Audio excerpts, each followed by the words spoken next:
오늘 이제 거래계약서부터 한번 해보도록 하는데, 거래계약서는 이제 개업공인중개사가 작성하는 가장 마지막 단계에서 쓰는 서면이에요. 그러니까 우리 지난주에 배우셨던 확인설명서 있잖아요. 그래서 확인설명서 다음에 쓰는 거, 가장 마지막으로 쓰는 게 요 이제 거래계약서다, 이렇게 이제 생각해 주시면 되겠고요.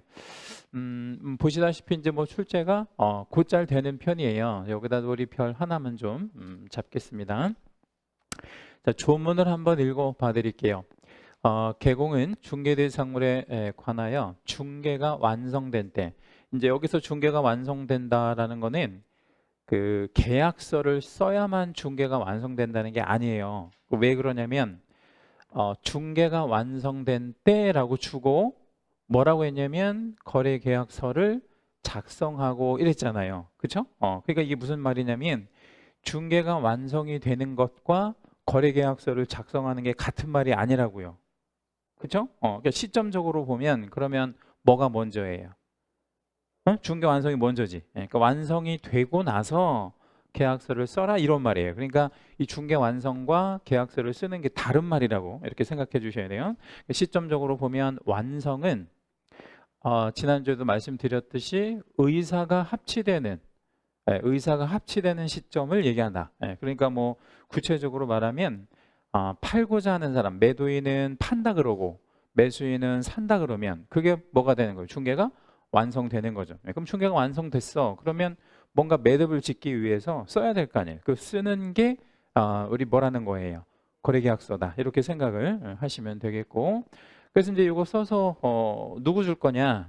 그 이제 교부의 대상은 당사자에게 교부하고 뭐 이랬잖아요. 그럼 여기서 말하는 당사자는 일방이에요, 아니면 쌍방이에요? 쌍방이지. 왜냐면 거래를 혼자 하는 게 아니니까.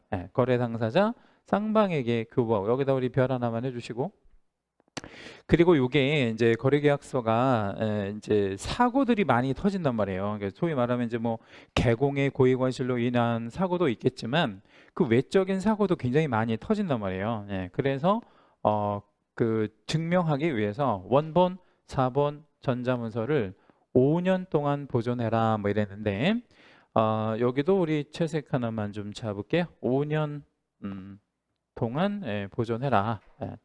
여기도 별 한번 해주시고, 지난주에 여러분 전속중개계약서 배우셨는데, 전속중개계약서 몇 년 보존하죠?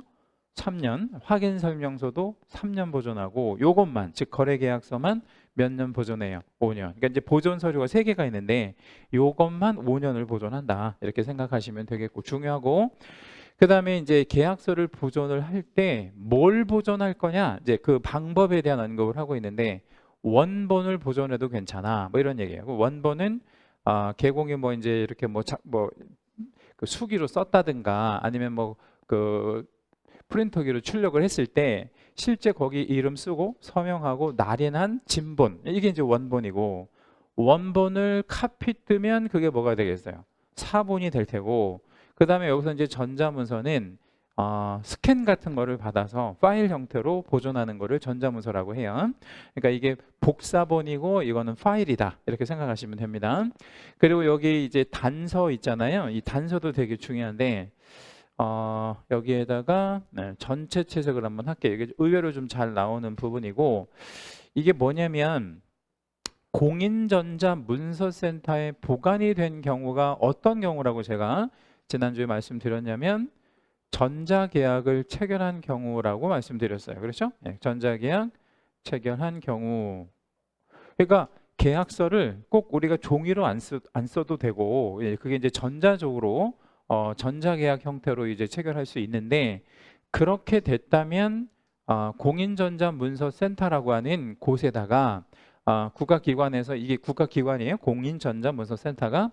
근데 여기서 자동으로 보관을 한다고요. 자동으로 보관을 하면 그러하지 아니하다 이랬단 말이에요. 그러하지 아니하다라는 거는 따로 뭐 할 필요 없다, 우리가 이거 보관할 필요는 없다, 뭐 이렇게 생각하시면 되겠죠.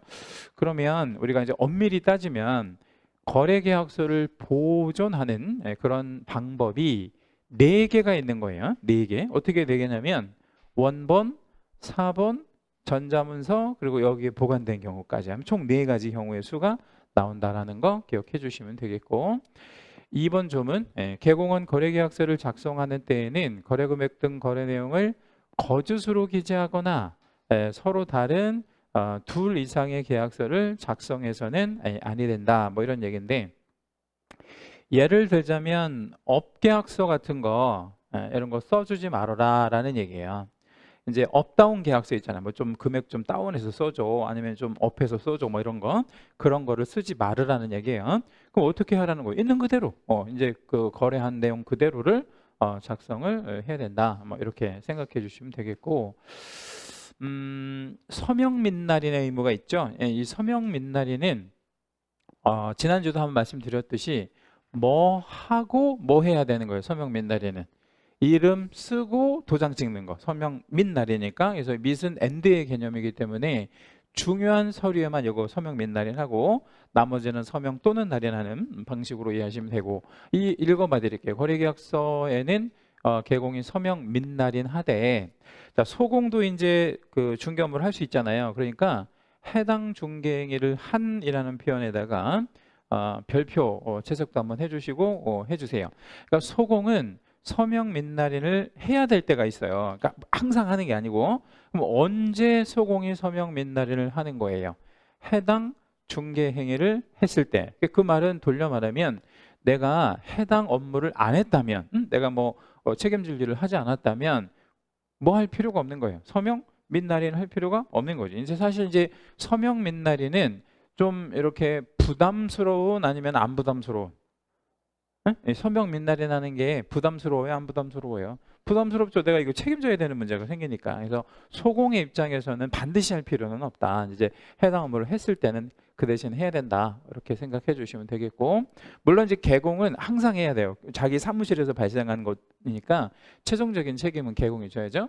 4번 표준 서식의 사용 권장. 국장은 개공이 작성하는 거래계약서의 표준이 되는 서식을 정하여 그 사용을 권장할 수 있다라고 했는데, 얘는요 주어부터 마지막 끝 의미까지, 종결 의미까지 전부 채색을 한번 좀 해주시고, 여기다가는 별표를 2개만 잡을게요. 되게 중요하고 거래계약서에서는 이게 제일 중요합니다.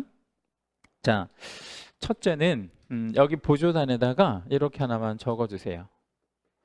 모든 서식은 국장이 정합니다.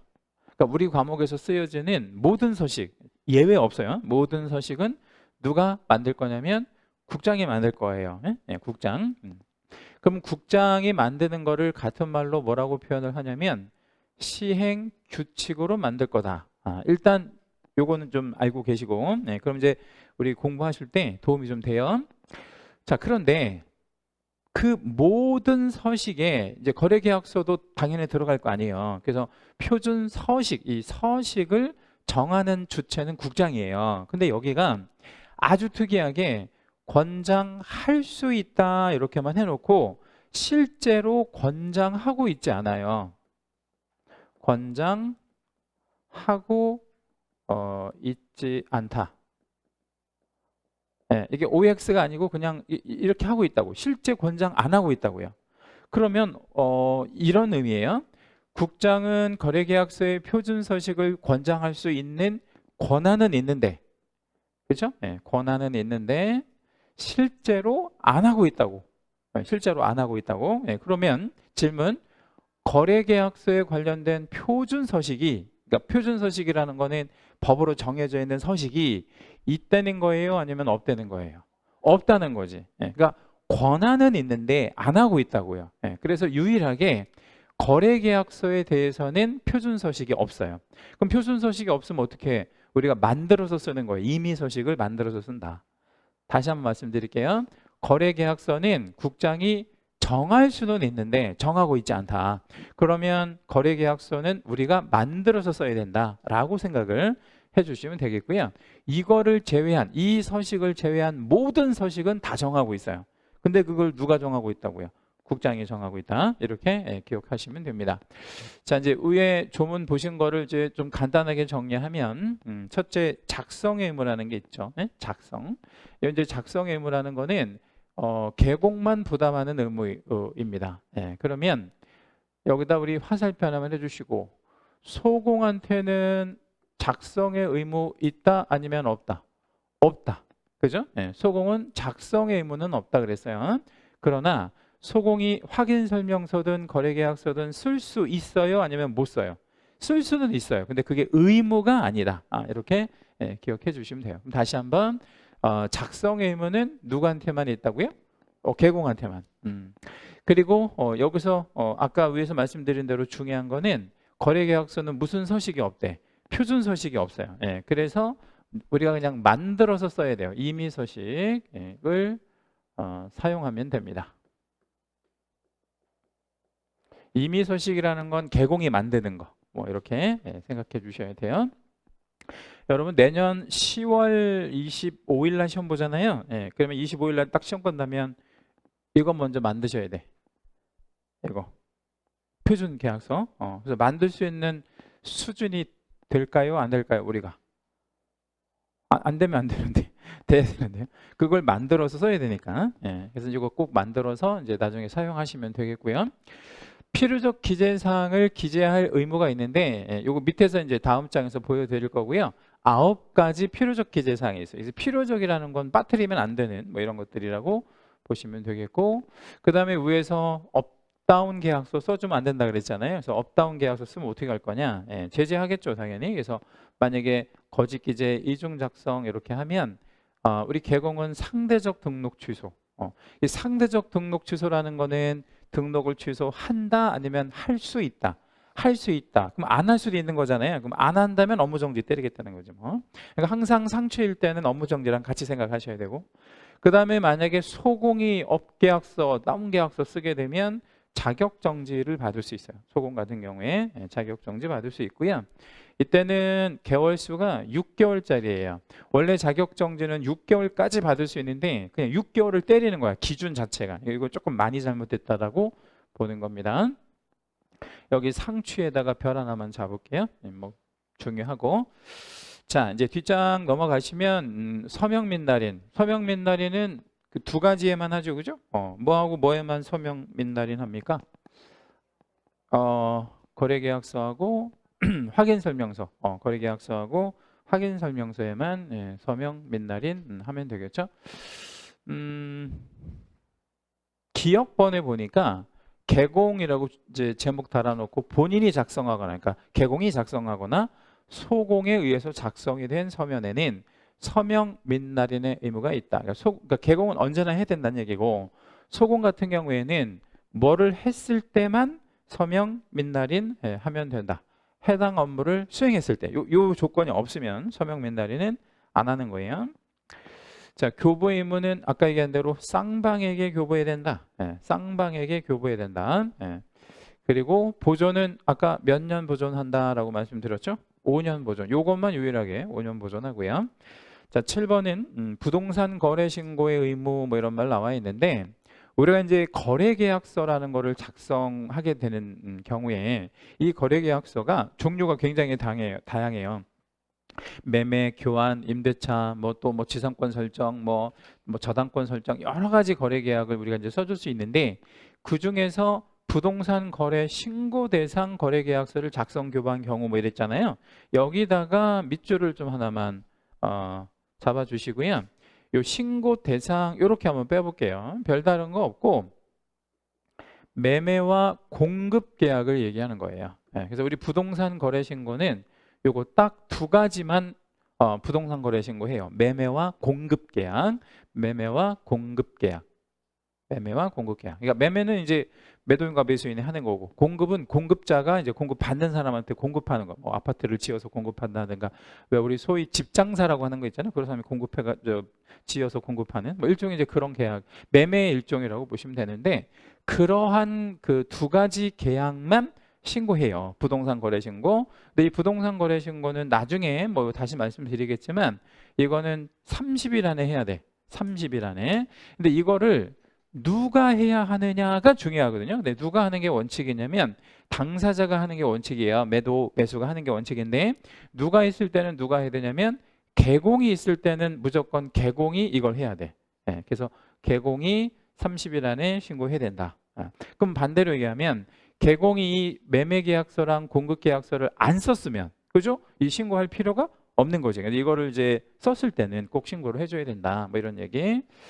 자, 그다음에 이제 우리 과목에서 쓰여지는 이제 사용되어지는 서면들이 되게 여러 가지가 있잖아요. 그래서 서면 한번 좀 비교해 볼게요. 다 배우신 거거든.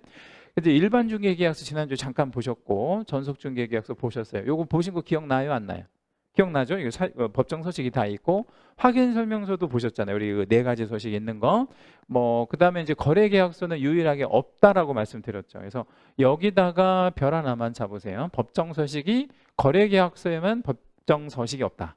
다만 국장이 이거를 만들어서 뭐 할 수는 있는데, 권장할 수는 있는데, 그게 현재 권장하고 있지 않다. 그래서 거래 계약서는 표준 서식이 없는 거다라고 말씀드렸어요. 여기 이제 중간에 업무 보증 관계 증서라고 되어 있는데 이건 뭐냐면 그 아직 우리 안 배우신 내용이에요. 근데 만약에 우리가 이제 업무를 하려면 사고 칠 수도 있잖아요. 그럼 사고 칠 거를 대비해서 미리 보험 같은 거를 들어놔야 돼요. 그러면 보험을 만약에 들었다면 이거 업무 보증 보험인데 보험을 내가 만약에 들었다, 손님을 위해서, 그럼 보험회사에서 나한테 뭘 주겠어요? 보험을 들면 뭘 줘? 보험 증서 줄 거 아니에요. 이제 그거를 관계 증서라고 하는데 이 보험 증서 같은 것들을 손님한테 줘야 돼요. 이렇게 카피 떠서 주든가 뭐 전자문서로 주든가 아무튼 해야 된다고. 그래서 요거는 그 딱히 법정 서식이 있는 게 아니라 그 보험회사 서식으로 만들어서 주면 되겠죠. 그다음에 이제 사용의 의무는 요거랑 요거 두 개만 사용의 의무가 있고 보존의 기간은 얘만 5년이라서 요것도 중요하고 나머지 다 3년이고 밑에 이제 원본을 보존할 거냐 사본을 보존할 거냐 여기 이제 구분이 이렇게 되어 있는데 전속 중개 계약은 요거는 누구랑 누구 간의 계약이냐면 우리 개공과 의뢰인 간의 계약이잖아요. 그렇죠? 개공과 의뢰인 요 관계가 이제 전속 중개 계약이니까 개공이 일방 당사자라는 거예요. 맞죠? 그러니까 얘는 원본을 보존하는 거야. 내가 당사자니까.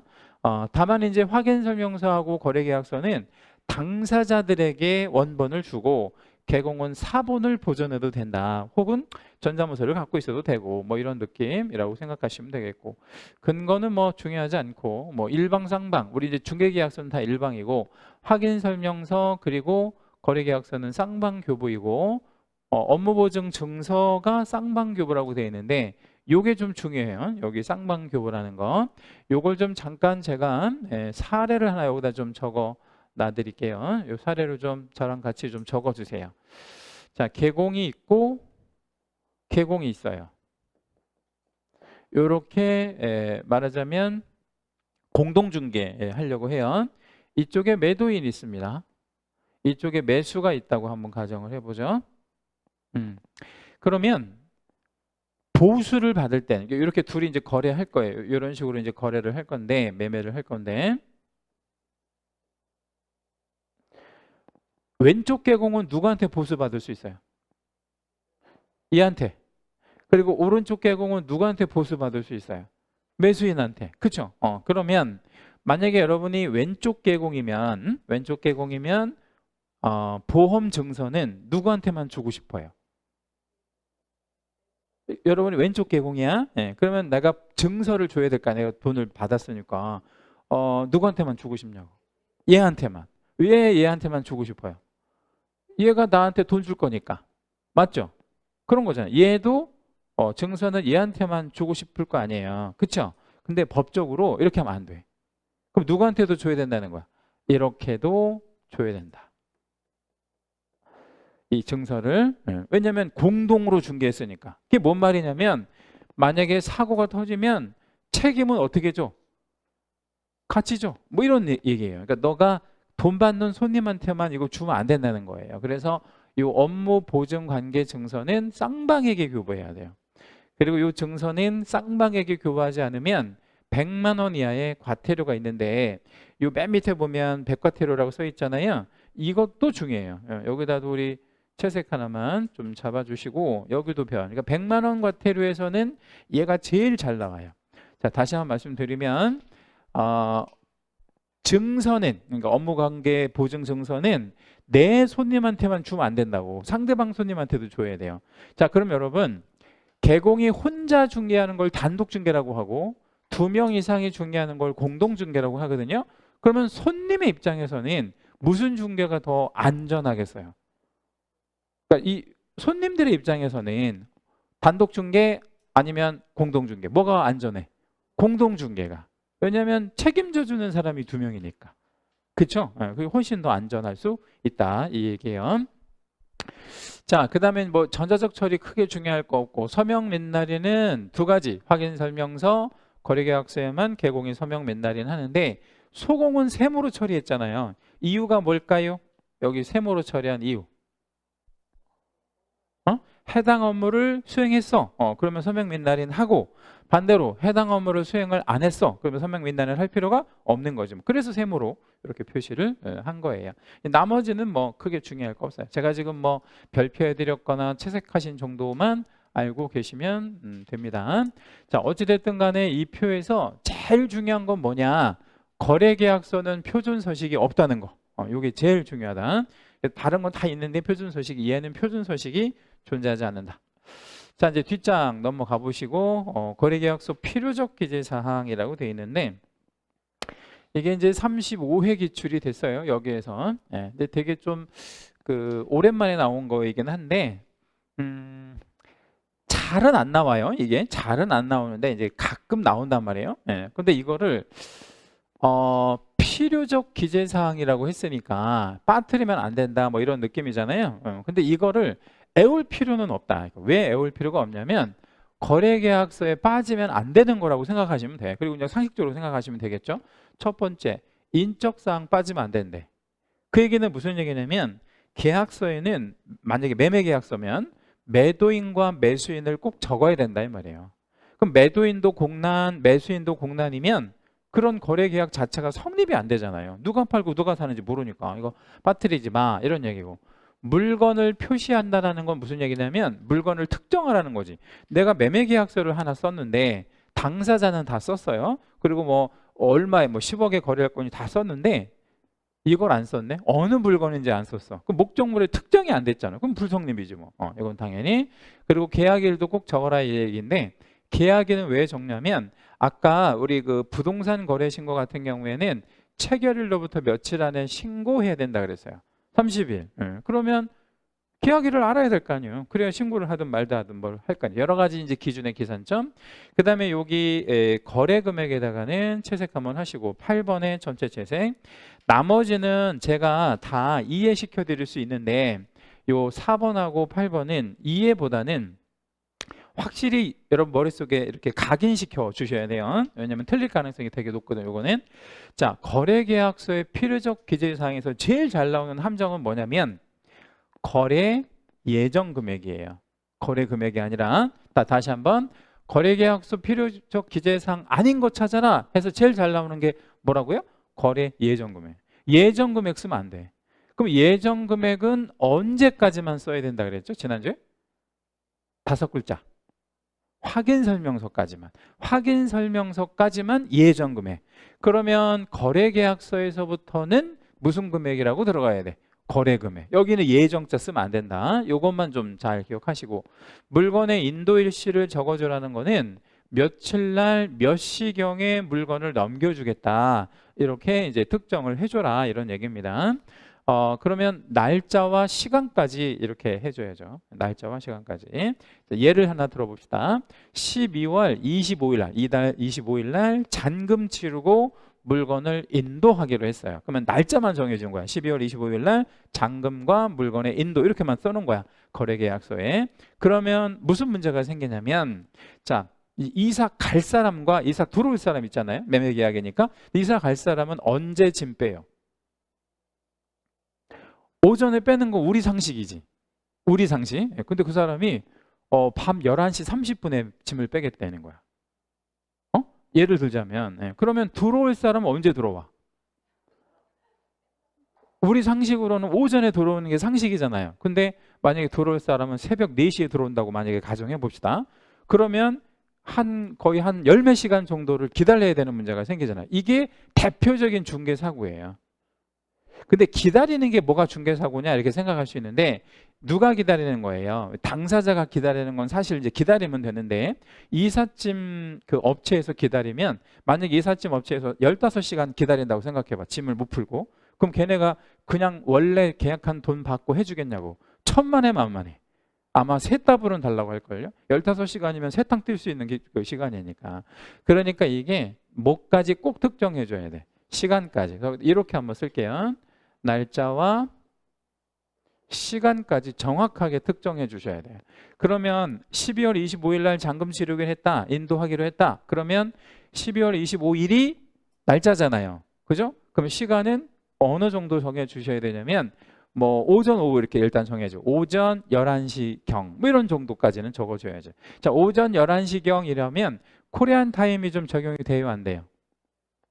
되죠. 그러면 오전 11시경이면 한국 사람 정도 우리의 수준에서 앞뒤로 얼마 정도 이렇게 봐줄 만해요, 여러분? 1시간? 굉장히 인내심이 있으시네. 많이 굉장히 너그러우시네. 저는 1시간은 못 봐줄 것 같고 30분 정도, 앞뒤로 30분 정도, 뭐 하니까 10시 반부터 11시 반 요 정도. 그러니까 점프해서 1시간 정도, 요 정도까지는 코리안 타임이 적용될 수 있는 거죠. 근데 거기서 더 만약에 뭐 빠르거나 늦으면 원인 제공한 사람이 손해배상 해줘야지. 예, 그런 정도라고 생각하시면 돼요. 그러니까 일시를 꼭 특정해 줘야 되는 이유 아시겠죠?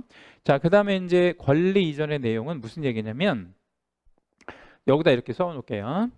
만약에 당사자들이 소유권을 이전하고 싶은 거예요. 소유권 이전에 대한 합의를 할 겁니다.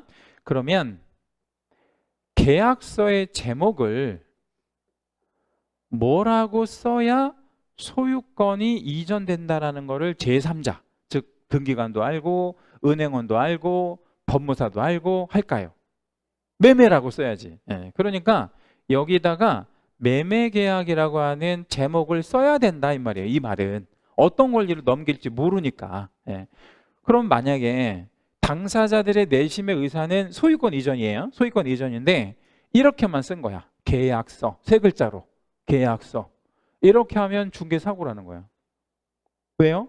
등기관이 등기 신청하면 반려야, 반려. 야, 이게 뭐를 하자는 거야? 반려. 은행 가가지고 대출해 주세요. 반려. 뭘 하겠다는지 모르니까. 그래서 이거는 반드시 어떤 권리가 넘어가는지를 특정하기 위해서 계약서의 제목을 잘 써라. 이런 의미고요. 그 다음에 이제 7번째는 조건이나 기한이 있으면 조건하고 기한을 적어주는데, 여기는 이제 있는 경우에는 이렇게 표현했잖아요. 근데 이건 없을 수가 없는 거예요. 왜 없을 수가 없냐면, 매매계약에서의 조건이라는 건 뭐를 조건이라고 하냐면, 자, 매도인은 소유권을 이전할 조건, 매수인은 대금을 지급할 조건, 이게 조건이잖아요. 그리고 기한도 없을 수가 없는 게, 중도금 뭐 12월 21일, 응? 그게 기한이잖아. 예를 들자면 그 기한도 꼭 있을 수밖에 없다. 그리고 이제 8번의 확인설명서 교부일자는 이해할 수가 없어. 이거는 머릿속에 가게는 하셔야 돼. 확인설명서 준 날짜를 계약서에 써줘라 이 말이에요. 그러면 계약서를 쓰는 날은 뭐가 이미 교부되어 있어야 되겠어요? 확인설명. 그러니까 이게 먼저 나가야지. 나가고 교부되고 그 날짜를 여기다가 써줘야 된다. 이거 꼭 기억해 주시고, 그 밖에 약정 내용은 이제 특약을 적어준다라고 생각하시면 돼. 특약. 특약이라는 건 뭐 그런 거죠. 뭐 대출이 좀 있는 아파트가 있는데 그걸 내가 대출을 매수인이 승계하기로 했대. 그러면 그런 거 써주면 되는 거죠. 대출은 승계하기로 한다. 아니면 갚아야 되는, 나는 대출 필요 없어. 그러면 잔금 받은 돈 가지고 은행 대출을 상환하기로 한다. 이런 특약. 뭐 그런 특약을 좀 잘 적어주면 되는 거죠. 그래서 보통 이제 개업공인중개사들이 개업을, 공인중개사가 개업을 가장 꺼려하는 이유는 요것 때문에 그래요. 나 특약을 한 번도 안 접어가지고 어떻게 적어요? 뭐 이런 거 되게 하시는데, 이거 그냥 있는 그대로 육하 원칙에 입각해서 쓰면 되는 거죠. 자, 이제 문제 한번 보겠습니다. 1번 거래계약서 작성에 관한 설명으로 틀린 것. 부동산 매매에 관한 거래계약서에는, 그러니까 매매에 관한 계약서라는 거는 무슨 권리를 넘기는 거죠? 소유권. 그러면 권리 이전의 내용을 반드시 기재해라. 그러니까 어떤 권리가 넘어가는지를 꼭 적어라. 위에서 말씀드린 내용이고, 이 개공은 중개가 완성되어 거래계약서가 작성된 경우에는 원본, 사본, 전자무서를 몇 년 보존해야 돼요? 5년. 예. 그리고 공인전자 문서센터에 보관된 경우에는 그러하지 아니하다. 2번도 맞죠? 예. 자, 3번. 공인중개사 갑은 소공이랍니다. 이제 주어가 소공이에요. 그런데 중개 업무를 수행하면서 거래계약서의 거래 금액을 거짓으로 기재하여, 자, 이제 소공이 계약서를 거짓으로 기재했다 이랬어요. 그럼 아까 우리 위에서 개공이면 상취, 소공이면 뭐라 그랬죠? 자격정지. 근데 뭐라고 했냐면 해당 도지사로부터, 여기까지 다 좋아. 왜냐면 자격정지는 시도지사가 때리는 거거든요. 자격 취소, 자격정지는 시도지사가. 근데 요게 틀렸네.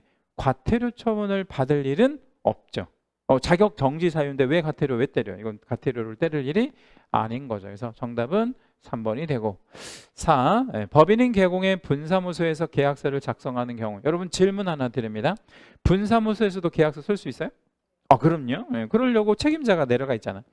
그러면 인장도 찍어야 될 텐데 그때 인장은 분사무소 등록 인장을 날인해야 된다. 당연한 거죠. 분사무소 등록 인장은 법인의 인장이거나 아니면 대표자가 보증하는 인장을 사용하면 되는 거고. 5번. 개공은 서로 다른 둘 이상의 계약서를 작성해서는 안 된다. 소공도 안 되지만 개공도 이거 하면 안 되고, 이거 위반하면 아까 어떻게 된다 그랬어요? 상취, 상대적 등록 취소가 있다라고 말씀드렸죠. 이런 정도의 문제가 일반적인 문제고, 가끔 이제 가로등키로 나올 때가 있는데 보존 기간을 옳게 나열한 것은 이라고 했어요. 전속중개계약서 원본 몇 년 보존한다 그랬어요? 아까 3년. 확인설명서는 3년. 그리고 유일하게 거래계약서만 몇 년? 5년 이렇게 보존을 합니다. 3년, 3년, 5전이니까 1번이 정답이 되겠죠. 이런 거 정도 나오면 뭐 되게 쉽게 마실 수 있죠. 예, 뭐 요건 밑에 거는 다 위에서 설명드린 겁니다.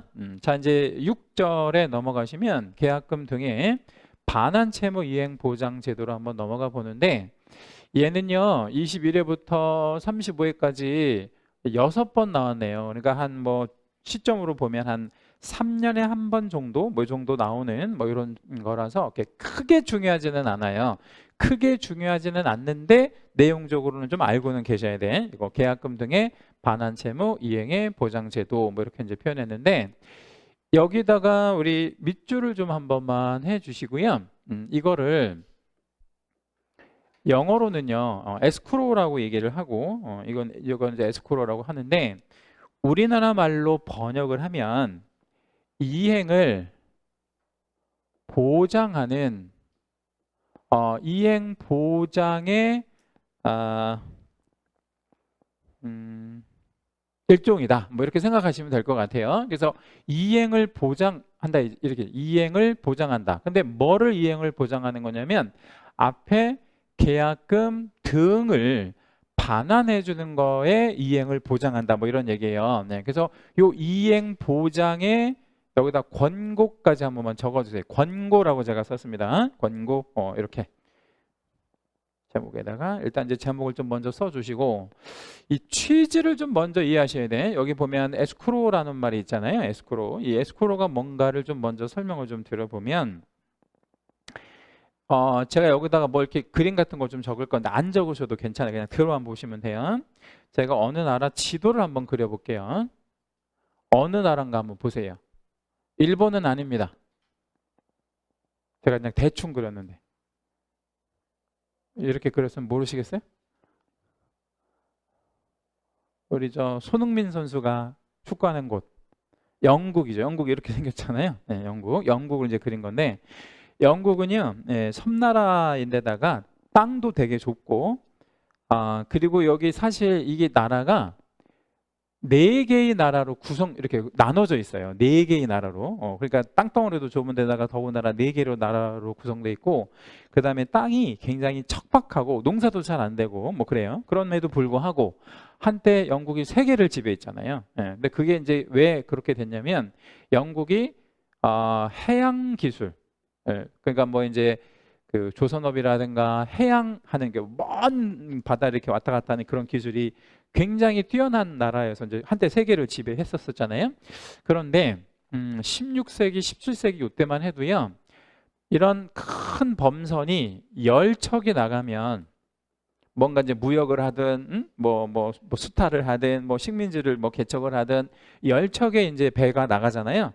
그러면 다시 귀환하는 배가 3척밖에 안 됐대요.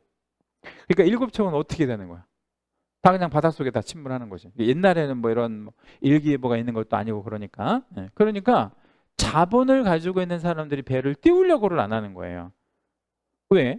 바닷속으로 가라앉으니까. 근데 영국은 뭐 이런 자체적으로 해결할 수 있는 게 아무것도 없으니까 무조건 배를 띄워야 되잖아요. 네, 그러니까 이제 민간 자본이나 이런 것들을 과감하게 이런 식으로 이제 끌어내기 위해서 국가에서 이 제도를 만들었어요. 이걸 에스크로라고 얘기를 해요. 이 에스크로라는 게 뭐냐면 배를 10척을 띄워. 그래서 만약에 3척은 돌아왔고 7척에 만약에 가라앉으면 이 7척 그 배 선주들한테 보상을 해주는 거야.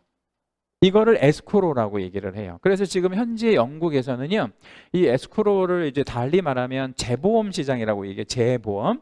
그러니까 예컨대 이제 이런 얘기예요. 비행기 여객기가 한 대가 떨어지면 막 그 수천억이 보상금으로 나가잖아요. 근데 그게 한 보험회사에서만 보상해 주는 게 아니에요. 그럼 A라는 보험회사에서 보상해 주면 얘네가 보상한 거에 거의 몇 퍼센트를 B가 보상하고 B가 보상한 걸 다시 C가 이런 식으로 해가지고 연쇄적으로 보상을 해주는 거.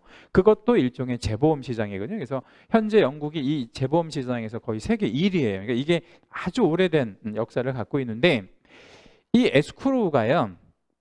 우리나라에서 전자상거래에서 접목이 된 최초의 국가가 한국이에요. 우리나라 전자상거래에서. 그걸 좀 잠깐 말씀을 좀 드려볼게요. 여기 이제 바이어는 매수인입니다. 예, 매수. 그리고 여기 이제 셀러는 파는 사람이니까 이제 매도인이에요. 그럼 이제 이렇게 한번 생각을 한번 해볼게요. 노트북을 하나를 전자상거래로 할 거예요. 노트북을 하나 전자상거래 할 건데, 실제로 이제 이 우리나라에서 이 그 뭡니까 에스크로라는 제도 전자상거래 처음 도입한 회사가 옥션이라고 하는 회사 있잖아요. 옥션 아시죠, 그죠? 그 예전에 한참 잘 나갔던 회사인데 옥션에서 뭘 이제 도입을 했냐면 어떤 사건이 계기가 있었어요. 한참 노트북이 이제 막 개발이 돼서 이렇게 그 나왔을 때 하나에 막 300 몇만 원, 뭐 500 몇만 원, 뭐 이렇게 비싼 시절이 있었단 말이에요. 노트북 하나에. 그 획기적인 기술이었으니까 옛날에. 지금은 사실 뭐 별것도 아닌데. 근데 노트북을 100만 원 안쪽에 파는 업체가 생긴 거예요. 그러면 막 3분의 1 가격도 안 되는 걸 가지고 이제 판다고 하니까 사람들이 어떻게 했어요? 많이 샀을 거 아니야. 그래서 100만 원 쪽에 이제 뭐 노트북을 사면 그 중에 몇 명한테는 실제로 노트북을 보내주고 그 사람들한테 수기를 옮기게 이렇게 올리게끔 만든 거야. 내가 이제 노트북을 샀더니 잘 받았는데 진짜 좋은 노트북을 보내줬다더라. 이렇게 하니까 이제 수천 명의 노트북을 샀을 거 아니에요. 그 100만 원 주고. 근데 이제 어느 딱 시점에서 그냥 돈 갖고 튀어버린 거야, 얘네들이. 그러니까 이게 전자상거래가 굉장히 위험하다는 사실을 사람들이 인식을 하기 시작한 거죠. 그러니까 안 사는 거야, 이제. 근데 노트북의 문제가 아니라 전자상거래 자체가 이제 문제가 된 거죠. 그래서 옥션이 이제 생각을 해낸 게 뭐냐면 매수인한테 이 펀드라는 건 돈이잖아요. 돈을 얘한테 보내지 말고 돈을 에스크로우 에이전트, 그러니까 옥션이라고 하는 회사에다가 입금해. 그러니까 에스크로를 믿고 여기다가 입금하면 내가 돈을 갖고 있다가 얘가 노트북을 보내주면 그 돈을 뭐 해줄게? 너한테 줄게. 이런 식으로 이제 권고를 해버린 거죠. 그러면 얘 입장에서는 괜찮은 조건이 안 괜찮은 조건이에요. 괜찮은 조건. 얘는 어때요? 얘는 봐요. 얘는 만약에 돈을 받고 물건을 주면 얘는 좋지만 얘 입장에서 안 좋잖아요. 그러니까 얘가 돈을 옥션이라는 회사에다 맡겨놨다고 하면 얘는 돈을 받은 건 아니지만 받은 거나 진배 없는 거지. 내가 물건을 보내주기만 하면 이걸 받을 수 있으니까. 그렇죠? 그래서 얘도 괜찮고 얘도 괜찮은 거야. 그래서 이거를 처음으로 도입을 한 게 전자상거래에서 요게 이제 옥션이라는 회사에서 이걸 만들어낸 거예요. 자, 그러면 부동산에서도 이런 게 필요할 건지를 한번 보여드릴게요. 부동산에서도 이런 게 필요할 건지. 자, 그러면 이제 요걸 좀 잠깐 먼저 보여드리겠습니다.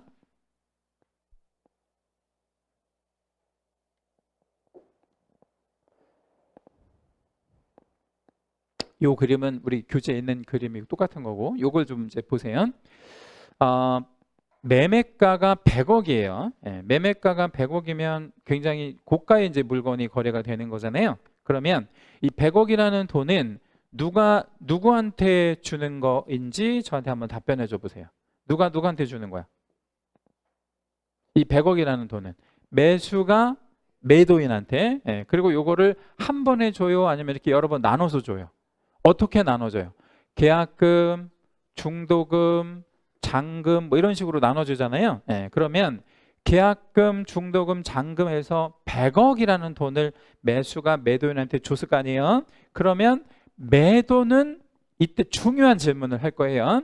매도는 매수인한테 뭘 줘요? 자, 100억이라는 돈을 얘가 줘야 되잖아요. 결국에 100억짜리니까. 그러면 매도가 뭐 주냐고요. 자, 객관식으로 할게요. 1번 소유권을 준다. 1번. 2번은 소유권 이전에 필요한 서류를 준다. 1번과 2번 중에 선택. 2번이 맞아. 2번. 그러니까 소유권을 주는 게 아니라 소유권 이전에 필요한 서류를 줄 뿐인 거예요. 자, 그러면 그 서류 위험할 수 있어 없어요? 어떤 게 위험한지 알려드릴게요. 그 서류에 하자가 있어요. 어떤 하자? 인감증명서의 유효기간이 지났어. 예를 들자면 또는 이런 심각한 하자, 그 서류를 한 세트만 만들 수 있어요? 또 만들 수 있어요? 또 만들 수 있어. 얼마든지 만들 수 있어. 근데 그 서류를 나만 가지고 있는 게 아니라 제3 매수인이 또 갖고 있다면, 그러면 2명이 갖고 있다면 소유권 누가 취득해요?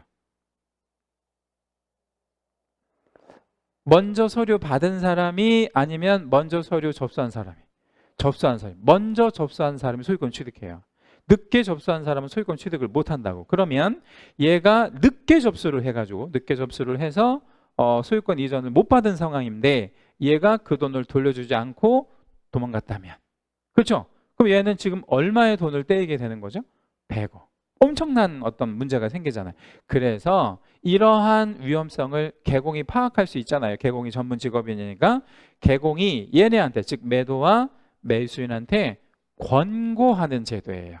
아까 그 에스코로하고 똑같은 거야. 뭐라고 권고하냐면 매도인한테, 야, 이거 너무 위험하니까 얘가 돈을 너한테 직접 주는 것보다는 돈을 나한테 맡긴다고 해. 그럼 내가 갖고 있을게. 100억이라는 돈을. 그리고 네가 소유권을 넘겨주면 내가 가지고 있다가 돈을 너한테 줄게. 만약에 너가 소유권 못 넘겨주면 이 돈은 매수인한테 다시 반환할게. 이런 식으로 얘네들을 설득하는 거예요. 그러면 여러분, 매도나 매수인 입장에서 보면 굉장히 설득력 있고 안전해요? 아니면 좀 더 위험할 것 같아요? 솔직하게 얘기해 보세요. 얘가 갖고 있는 100억을 돈을 갖고 있는 게 안전할 것 같아요? 아니면 더 위험할 것 같아? 오히려 더 위험할 수도 있죠. 왜 더 위험할 수 있냐면 얘가 가지고 튀면 어떡할 거야? 그죠? 그래서 얘는 개인 자격이기 때문에 보증기관에서 보증을 서줘야 돼. 그러니까 만약에 개공이 에스크로우가 되려면 보증기관에서 보증을 서줘야 된다고. 얼만큼을? 100억만큼을. 그렇죠? 그러면 이 보증기관에서 보증을 서줄 때 상당한 비용이 생기지 않겠어요? 그 비용은 매도가 내는 게 맞아요? 아니면 매수가 내는 게 맞아요? 누가 내는 게 맞겠어요? 매수. 왜? 궁극적으로 얘가 좋은 거잖아. 이 에스크로우 제도를 하면 아까는 우리 누가 좋은 거예요? 그 바이어, 사는 사람이 좋잖아. 그러니까 사는 사람이 좋은 거라고. 그러니까 수익자 부담 원칙에 의해서 사는 사람이 이 비용을 부담하는 거 맞다. 이렇게 생각을 하시면 되는 거죠. 이제 문제 또 하나 생긴 게 뭐냐면 개공의 이름으로 이거를 예치하는 거는 좋은데 이 100억이라는 돈이 가령 5일만 얘가 갖고 있는다고 하더라도 이자가 발생이 되어야 하잖아요. 그죠? 근데 개공의 집에서 이걸 갖고 있으면 이자가 안 생기잖아. 그러니까 너 집에서 갖고 있지 말고 이런 기관, 금융기관이나 신탁업자나 공제사업자 같은 곳, 이런 거를 뭐라고 하냐면 예치기관이라고 하거든요. 이 예치기관에다가 돈을 맡겼다가 이자가 생기면 그 이자채 뭐 매도를 주든 아니면 매수선에서 반환하든 해라. 뭐 이런 얘기예요. 자, 요 제도에서 가장 중요한 건 요거예요. 여기 제가 이제 7글자로 공개체전 음보신이라고 써놨는데 얘를 이쪽 파트에서 뭐라고 얘기를 하냐면 예치 명의자라고 얘기를 해요. 예치 명의자. 이 예치 명의자는 뭐냐면 에스크로의 역할을 할 수 있는 사람을 말해요. 그럼 에스크로 역할을 할 수 있는 사람이 개공도 있고 여기 이제 7개가 있는데 요거는 이제 다음 시간에 제가 책에서 보여드릴 거예요. 이 공개체전 음보신이라고 하는 게 어떤 건지는 다시 보여드릴 거고 얘네는 예치 명의자, 뭐 달리 말하면 에스크로를 말하고 얘네가 집이나 사무실에서 갖고 있는 게 아니라 예치 기관에서 갖고 있게 되는 거다. 자, 그리고 이제 하나 더 말씀드릴 거는 매도가 갑자기 돈 쓸 일이 생겼어요. 매도가 갑자기 돈 쓸 일이 생겼으면 그 돈을 개공의 이름으로 예치했을 때 개공한테 그 돈 원래 내가 받을 돈이니까 주세요 하면 개공 줘도 돼? 주면 안 돼. 아직 등기를 안 넘긴 상태예요. 주면 안 되잖아요. 그 위험하잖아. 그래서 그냥은 못 받고 먼저 선수령한다는 거 등기 넘겨주기 전에 돈을 받으려면 보증서를 하나 끊어오라는 거야. 보증서.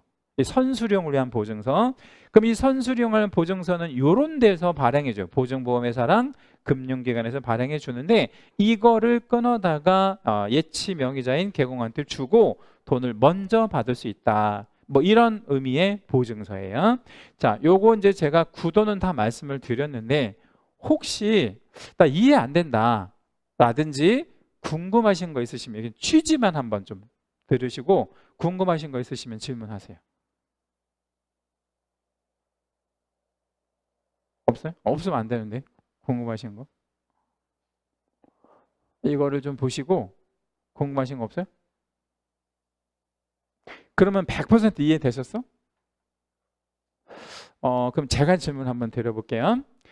이 100억이라고 하는 부동산 거래에서는 굉장히 금액이 크잖아요. 사건 터지면 100억이라는 돈이 피해가 생기니까. 우리 그러면 개공은 이 매도하고 매수인한테 권고하여야 한다. OX. X. 그건 아니고 개공이 판단해서 이렇게 하는 게 좋겠다고 생각하면 권고할 수 있는 것이지. 그래서 권고제도라고 하는 거죠. 의무는 아니고 그런 개념이라고 생각하시면 돼요. 다른 뭐 질문 없으십니까? 없으시면 잠깐 쉬었다가 다음 시간에 요거 이제 좀 그 학습용으로 좀 정리해 드릴게요. 예.